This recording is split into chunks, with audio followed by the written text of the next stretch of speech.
Maintenant, on va voir quelques erreurs les plus courantes, on va dire. L'erreur la plus courante, c'est de mettre la main paume vers le haut pour tirer la corde. Alors ça, c'est pratique. Les élèves aiment bien faire ça pour tirer la corde vers le haut. Par contre, ensuite, quand il faut mettre la corde vers le bas, là, l'épaule, elle n'est pas du tout dans le bon sens. Et donc, s'il arrivait quelque chose, si je devais réagir et tenir la corde fort en cas de chute, mon épaule est très mal placée. Je ne suis pas du tout dans une position qui est anatomique, dans laquelle je vais avoir de la force. Donc ça pose un problème. C'est pour ça qu'on vous demande bien de prendre la corde avec le pouce vers le haut et faire comme si vous donniez un coup de poing pour avaler la corde. Et comme ça, quand je baisse ma main, je suis dans une position anatomique dans laquelle je vais avoir beaucoup de force si jamais je dois agir sur la corde.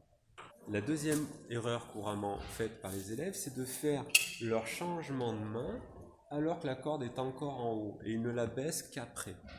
Donc ça, c'est dangereux parce que votre changement de main, vous le faites alors que la corde est en position de coulisser très fort. Là, c'est une poulie, c'est pas un système d'assurage que j'ai. Donc, de faire mon changement de main qui est un moment un petit peu délicat, de me replacer, de tenir la corde un petit peu moins fort.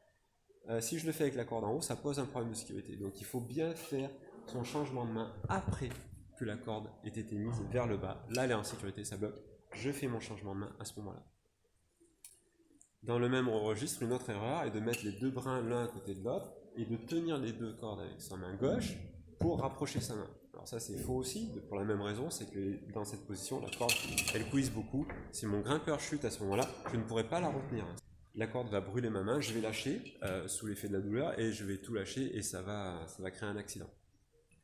Une autre erreur consiste à placer la main derrière soi au moment du deuxième temps, et là c'est un peu dommage parce qu'on ne voit plus la corde, donc on la cherche, et pour l'attraper c'est moins pratique. Voilà, donc on ne met pas la corde derrière soi ou au niveau de la fesse, on met bien la corde devant soi, comme ça on l'a à portée de main et on l'a aussi dans son champ visuel. Une autre petite erreur qui est souvent entraînée donc par la première que je viens de citer, c'est de passer sa main entre le buste et la corde pour faire le changement de main. Donc ça c'est pas très bon non plus, c'est pas pratique, on n'a pas une bonne position. Donc on met bien la corde devant et la main elle fait le tour par dessous et elle vient attraper la corde, pousse vers le haut, devant soi. Voilà. Encore une autre petite erreur, toujours pareil, dans la gestuelle, c'est du détail mais c'est des détails qui ont leur importance, c'est de ne pas attraper la corde avec la main à l'envers, le pouce vers le bas. Toujours pour des mêmes raisons de forme anatomique du corps à ce moment-là, je ne vais pas pouvoir résister correctement, alors que si je suis dans cette position-là, j'ai plus de force, je suis dans une position plus anatomique et plus naturelle. Quand je baisse la corde, je dois baisser la corde devant moi dans une position stable, naturelle, équilibrée, et je ne dois pas faire ça vers l'avant ou ça tirer la corde sur le côté. Alors quand je tire la corde sur le côté, déjà elle ne coulisse pas, parce que je crée un angle avec la corde qui va vers le sommet du mur, donc la corde elle va mal coulisser. Et ça, ce sont des gestes parasites qui soit font que je penche mon buste vers l'avant pour amener la corde bras tendu vers l'avant, soit je fais une rotation du buste pour amener la corde tendue vers l'arrière. Et en fait, ça m'empêche de voir le grimpeur. Je ne peux pas garder le regard et une vigilance visuelle constante sur le grimpeur si je me tourne dans tous les sens ou si je me baisse vers le bas.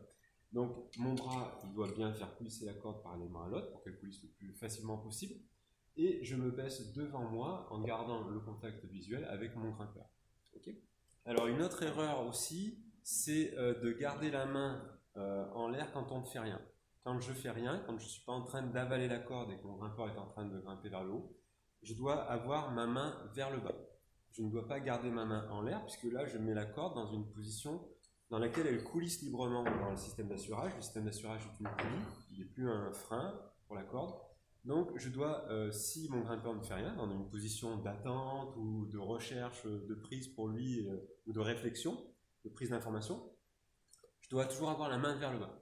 Donc dès que j'ai fini mon geste d'avaler la corde vers le haut, je mets ma main vers le bas constamment. Et là, je peux attendre sereinement, le laisser réfléchir, etc. Je sais que s'il se passe quelque chose, s'il tombe de fatigue ou autre, la corde sera bloquée par le système d'assurage. Encore une petite chose, quand je tiens la corde, je dois bien tenir la corde à pleine main.